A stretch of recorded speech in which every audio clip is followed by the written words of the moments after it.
Hello ಸ್ನೇಹಿತರೆ, ಎಲ್ಲರಿಗೂ ನನ್ನ ನಮಸ್ಕಾರಗಳು.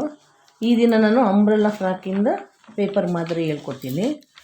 ಇದರಲ್ಲಿ ಏನಪ್ಪ ಅಂದರೆ ಫ್ಲೇಯರ್ಡ್ ಫ್ರಾಕಿಂದ ಈಗಾಗಲೇ ಮಾಡಿದ್ದೀವಲ್ಲ, ಬಾಡಿ ಪಾರ್ಟ್ ಎಲ್ಲ ಸೇಮ್ ಅದೇ ಥರ ಬರುತ್ತೆ.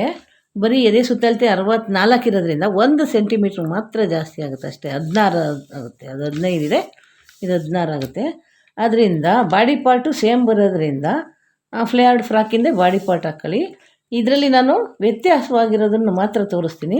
ಸ್ಕರ್ಟು, ಅಂಬ್ರೆಲ್ಲಾ ಸ್ಕರ್ಟಲ್ಲಿ ಕಟ್ಟಿಂಗೇ ಬರಲ್ಲ, ರೌಂಡ್ ಬರುತ್ತೆ. ಅದನ್ನು ಮತ್ತು ಸ್ಲೀವ್ಸು ಅಷ್ಟೇ ರೌಂಡಾಗೆ ಬರುತ್ತೆ. ಅದೆರಡನ್ನ ನಾನು ತೋರಿಸ್ತಾ ಇದ್ದೀನಿ ನೋಡಿ. ಮೊದಲು ಪೇಪರ್ ಹೀಗೆ, ಇದು ಮೇಲ್ಭಾಗ ಇರುತ್ತೆ ಶೈನಿಂಗ್ ಇರೋದು, ಅದನ್ನು ಒಳಭಾಗಕ್ಕೆ ಮಡಿಸ್ಕೋಬೇಕು. ಹೀಗೆ ಸ್ಕ್ವಯರಾಗಿ ಮಡಿಸ್ಕೊಬೇಕು ನೋಡಿ. ಈಗ ಅಡ್ಡ ಮಡಿಸಿ ಮತ್ತು ಇದನ್ನು ಹೀಗೆ ಮಡಿಸ್ಕೋಬೇಕು. ಹೀಗೆ ಉದ್ದ ಮಡಿಸ್ಕೋಬೇಕು, ಸ್ಕ್ವಯರಾಗೇ ಇರಬೇಕು ಅಳತೆ. ಇದರಲ್ಲಿ ಉದ್ದ ತುಂಡ ಏನು ಬೇಡ, ಈಗ ಸ್ಕ್ವಯರಾಗಿ ಹಾಕ್ಕೊಳ್ಳಿ. ಹಾಕ್ಕೊಂಡ್ಮೇಲೆ ಇದನ್ನು ಯಾವ ಥರ ಕಟ್ ಮಾಡಬೇಕು ಅನ್ನೋದನ್ನು ತೋರಿಸ್ತೀನಿ, ನೋಡ್ಕೊಳ್ಳಿ. ಈಗ ಅದನ್ನು ಮಾಡ್ದಂಗೆ ಪೇಪರ್ ಸ್ಕೇಲ್ನಲ್ಲೇ ಇದನ್ನು ಮಾಡಿ ತೋರಿಸ್ತಾ ಇದ್ದೀನಿ. ಈಗ ಪೂರ್ಣ ಉದ್ದ 60 ಇದೆ ಅಲ್ಲ, ಅದರಲ್ಲಿ ಬಾಡಿ ಉದ್ದ 25 ಕಳೆದ್ರೆ ಇನ್ನೆಷ್ಟು ಉಳಿಯುತ್ತೆ? 35 ಉಳಿಯುತ್ತೆ. 60 ಎದೆ ಸುತ್ತಳತೆ ಇದೆಯಲ್ಲ, ಎದೆ ಸುತ್ತಳತೆ 6ನೇ ಒಂದು ಭಾಗವನ್ನು ಇಟ್ಕೋಬೇಕು. ಅದರಲ್ಲಿ ನಾವು 2 ಫೋಲ್ಡಿಂಗ್ ಇಟ್ಕೋತೀವಿ ನೋಡಿ. ಇದರಲ್ಲಿ 4 ಫೋಲ್ಡಿಂಗ್ ಇಟ್ಕೋತೀವಿ ನೋಡಿ. ಇದೆರಡು 4 ಫೋಲ್ಡಿಂಗ್ ಇಟ್ಕೋತೀವಿ. ಅದರಲ್ಲಿ 2 ಫೋಲ್ಡಿಂಗು ಓಪನ್ ಇರುತ್ತೆ. ಇದರಲ್ಲಿ ಓಪನ್ ಇರಲ್ಲ. ಇಲ್ಲೂ ಸ್ಕ್ವಯರ್ ಇದೆ, ಇಲ್ಲೂ ಫೋಲ್ಡಿಂಗ್ ಇದೆ, ಇಲ್ಲೂ ಫೋಲ್ಡಿಂಗ್ ಇದೆ. ಇದು ಹಾಕೋ ಮೆಥಡ್ ತೋರಿಸ್ತೀನಿ. ಈಗ ನೋಡಿ 1.4 ಸೆಂಟಿಮೀಟ್ರಲ್ಲೇ ತೋರಿಸ್ತೀನಿ ಚಿಕ್ಕದಾಗಿ. ಈಗ ನೋಡಿ, ಎದೆ ಸುತ್ತಳತೆ 6ನೇ ಒಂದು ಭಾಗ ಅಂದರೆ 6 60 ಆಯಿತು. ಈ ಮೂಲೆಗೆ ಮೊದಲು 6ನೇ ಒಂದು ಭಾಗ ನಾವು ಇಟ್ಕೋಬೇಕು. ಇಲ್ಲಿ 0ಯಿಂದ ಇಲ್ಲಿಗೆ 10, ಇಲ್ಲಿಂದ ಇಲ್ಲಿಗೂ 10 ಇಟ್ಕೋಬೇಕು.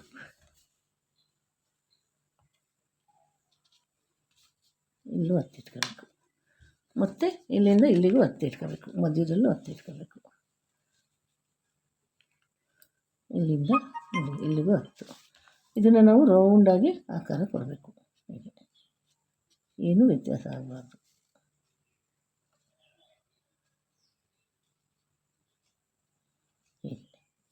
ಇದು ಸೊಂಟದ ಅಳತೆ. ಇದು ಸ್ಕರ್ಟಿಗೆ ಮೇಲೆ ಸೊಂಟಕ್ಕೆ ಕೂತ್ಕೊಳ್ಳೋ ಅಂಥ ಶೇಪ್.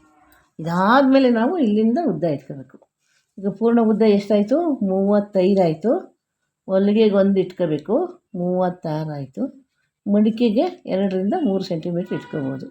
36 2 38 ಆಯಿತು ನೋಡಿ. ಇಲ್ಲಿ 38 ಇಲ್ಲಿ ಬರುತ್ತೆ. ಮತ್ತು ಇಲ್ಲಿಂದನೂ 38,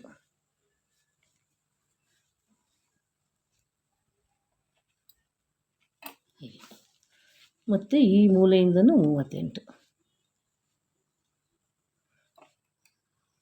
ಇದನ್ನು ಹೀಗೆ ಸೇರಿಸ್ಕೋಬೇಕು.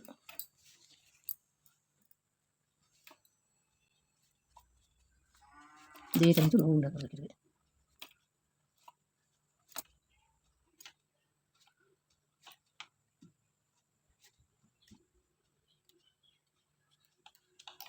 ಈ ಥರನೇ ಇದು ಕೂಡ ಈಗ ರೌಂಡಾಗಿ ಬರಬೇಕು. ಹಾಕೋದು ಸುಲಭ, ಇದು ಕಟಿಂಗು ಸುಲಭನೇ, ಹೊಲಿಯೋದು ಸುಲಭನೇ. ಆದರೆ ಮೆಥಡ್ ಮಾತ್ರ ನೀಟಾಗಿ ಕಲ್ತ್ಕೋಬೇಕು ನೋಡಿ. ಈ ಕಡೆಯಿಂದ ನೋಡಿದ್ರು 10 ಬರಬೇಕು ನೋಡಿ. 10, ಇಲ್ಲಿಂದನೂ 10, ಮತ್ತು ಇಲ್ಲಿಂದನೂ 10, 12 ಬಂದಿದೆ. ಈಗ ಇದನ್ನು ಕಟ್ ಮಾಡೋ ರೀತಿನ ತೋರಿಸ್ತೀನಿ. ಬಾಡಿ ಪಾರ್ಟು ಮೊದಲು, ಆಮೇಲೆ ಇದು ಸಿಂಗಲ್ ಪಟ್ಟಿ ಡಬಲ್ ಪಟ್ಟಿ ಎಲ್ಲ ಮಾಡ್ಕೋಬೇಕು. ಮಾಡ್ಕೊಂಡಾದ್ಮೇಲೆ ಈ ಸ್ಕರ್ಟನ್ನು ಹೀಗೆ ಡ್ರಾಫ್ಟ್ ಹಾಕಿ ಈ ಥರ ಕಟ್ ಮಾಡಬೇಕು.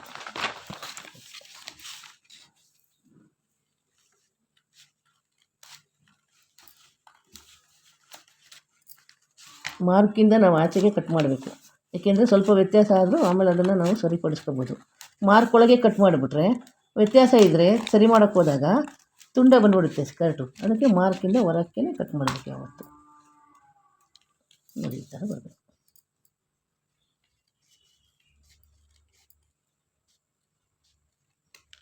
ಈ ಥರ ಇದೆ.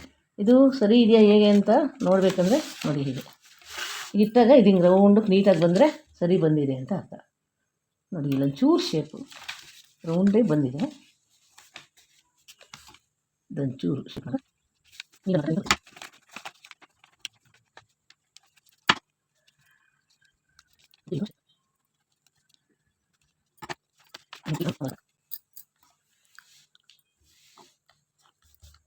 ಇದು ಸ್ಕರ್ಟ್ ಪಾರ್ಟು.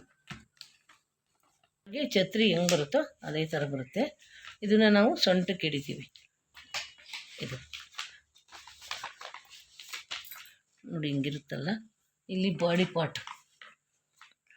ಇದಕ್ಕೆ ನಾವು ಇಲ್ಲಿಂದನೂ ಈಗ ನೋಡ್ಕೊಂಡು ಹಿಡ್ಕೋಬೇಕು.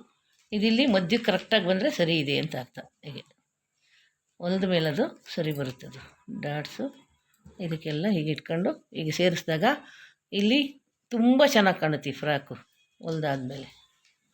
ಇದು ಸ್ಕರ್ಟ್ ಪಾರ್ಟ್ ಆಯಿತು. ಈಗ ತೋಳು ಯಾವ ಥರ ಮಾಡೋದು ಅನ್ನೋದನ್ನು ತೋರಿಸ್ತೀನಿ. ಈಗ ನೋಡಿ, ಸ್ಕರ್ಟ್ ಪಾರ್ಟ್ ತೋರಿಸ್ದೆ. ಈಗ ತೋಳು ಯಾವ ಥರ ಮಾಡೋದು ಅಂತ ನೋಡಿ. ಇದನ್ನು ಅಷ್ಟೇ ಹಿಂಗೆ ಮಡಿಸಿ ಮತ್ತು ಇದನ್ನು ಹೀಗೆ 4 ಪದರನೇ ಇದು ಕೂಡ ಹೀಗೆ ಇಟ್ಕೋಬೇಕು. ಈಗ ಇಟ್ಕೊಂಡು ಡ್ರಾಫ್ಟ್ ಯಾವ ಥರ ಹಾಕಬೇಕು ಅನ್ನೋದನ್ನು ತೋರಿಸ್ತೀನಿ. ಅದು ಅಂತ ತೋರಿಸ್ತೀನಿ. ತೋಳಿನ ಉದ್ದ ಎಷ್ಟಿದೆ ನಮಗೆ? 15 ಇದೆ. 15ಕ್ಕೆ ಎಡ್ಜ್ ಫೋಲ್ಡ್ ಮಾಡೋಕ್ಕೊಂದು 16, ಮಡಿಸೊಲಿಯೋದಕ್ಕೆ 2, ಒಟ್ಟು 3 ಸೆಂಟಿಮೀಟ್ರ್ ಜಾಸ್ತಿ ಇಟ್ಕೋಬೇಕು. ಅಲ್ಲಿಗೆ 15, 3, 18 ಇಟ್ಕೊಬೇಕು. ಇಲ್ಲಿ 18ಕ್ಕೆ ಇಲ್ಲಿಗೊಂದು ಮಾರ್ಕ್ ಹಾಕಬೇಕು. ನೆಕ್ಸ್ಟು ಇಲ್ಲಿ ಸುತ್ತಳತೆ, ಕಂಕಳು ಸುತ್ತಳತೆ ಎಷ್ಟಿರುತ್ತೆ ಅದರ 8ನೇ ಒಂದು ಭಾಗ ಇಟ್ಕೋಬೇಕು. ಈಗ ಕಂಕಳು 28 ಬಂತು ಅಂದರೆ ಅದನ್ನು 8ರಿಂದ ಭಾಗಿಸಿದ್ರೆ 3, 3.5 ಬರುತ್ತೆ. ನೋಡಿ, ಇಲ್ಲಿಂದ ಒಂದು 3.5 ಪಾಯಿಂಟ್ ಇಡಬೇಕು. ಮತ್ತು ಇಲ್ಲಿಂದನೂ 3.5 ಒಂದು ಪಾಯಿಂಟ್ ಇಡಬೇಕು. ಇಟ್ಟ ಮೇಲೆ ಮತ್ತೆ ಇಲ್ಲಿಂದನೂ 3.5 ಒಂದು ಪಾಯಿಂಟು ಇಲ್ಲಿಗೂ ಕೂಡ ಇಟ್ಟು ಇದನ್ನು ರೌಂಡಾಗಿ ಸೇರಿಸ್ಕೋಬೇಕು. ಇದೇ ನಮಗೆ ಆರ್ಮೋಲ್ ಶೇಪು. ಇದು ಉದ್ದ, ಇದು ಆರ್ಮೋಲ್ ಶೇಪು. ಮತ್ತು ಇಲ್ಲಿಂದ ಇಲ್ಲಿಗೆ ತೋಳಿನ ಸುತ್ತಳತೆ ಅರ್ಧ ಭಾಗ. ಈಗ 18 ಇಟ್ಟಿದ್ದೀರ, ಇಲ್ಲಿಗೆ 9 ಮತ್ತು ಮುಡುಕಿಗೆ 2 ಸೇರಿಸ್ಬೇಕಾಗುತ್ತೆ. 9, 10, 11. ಈಗ ಇಲ್ಲಿ ಎಷ್ಟಿಟ್ಟಿರ್ತೀರ ಅದು ಅರ್ಧ ಭಾಗ ಇಡಬೇಕು. ಇಲ್ಲೂ 11 ಇಡಬೇಕು ನಾವು. ಇಲ್ಲೂ ಕೂಡ 11.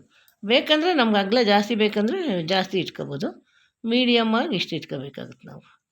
ಈಗ ಇದನ್ನು ಹೀಗೆ ಬರ್ತಾ ಇದಕ್ಕೀಗೆ ಸೇರಿಸ್ಬೇಕು. ಇದು ರೌಂಡಾಗೇ ಬರುತ್ತೆ. ರೌಂಡೇ ಬೇಕು ಅಂದರೆ ಈ ಥರ ಹೊರಭಾಗಕ್ಕೆ ಹಾಕ್ಕೊಳ್ಳಿ. ಇದು ಸುಲಭನೇ. ಅಂಬ್ರೆಲ್ಲಾ ಫ್ರಾಕಲ್ಲಿ ಕಟ್ಟಿಂಗು ತುಂಬಾ ಸುಲಭ, ಹೊಲಿಯೋದು ಸುಲಭನೇ. ಆದರೆ ನೋಡೋಕ್ಕೆ ಮಾತ್ರ ಭಾಳ ಕಷ್ಟ ಅನ್ನಂಗೆ ಕಾಣುತ್ತೆ. ಈಗ ನೋಡಿ, ಕಟ್ ಮಾಡಿ ತೋರಿಸ್ತೀನಿ. ಈ ಮಾರ್ಕಿಂದ ಹೊರಗಡೆಗೆ ಮಾಡಿ ರೌಂಡು ಚೆನ್ನಾಗಿ ಬರುತ್ತೆ. ಓವಲ್ ಶೇಪ್ ಬೇಕಂದರೆ ಒಳಗಡೆಗೆ ಮಾಡ್ಕೋಬೇಕು.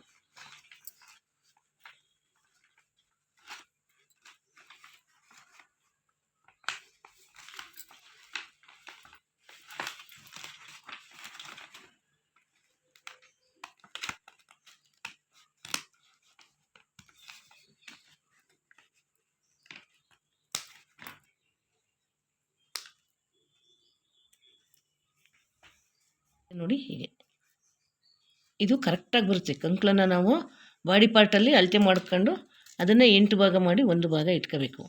ಆವಾಗ ಅದು ನೀಟಾಗಿ ಬರುತ್ತೆ. ನೋಡಿ, ಈ ಥರ ಬಂದಿದೆ. ಈಗ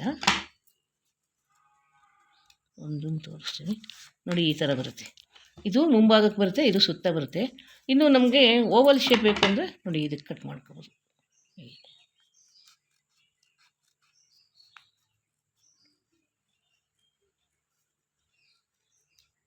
ಇದು ನೋಡಿ, ಉದ್ದ ಜಾಸ್ತಿ ಬರುತ್ತೆ, ಇದು ಲೀಫ್ ಥರ ಬರುತ್ತೆ, ಅಗಲ ಕಡಿಮೆ ಬರುತ್ತೆ.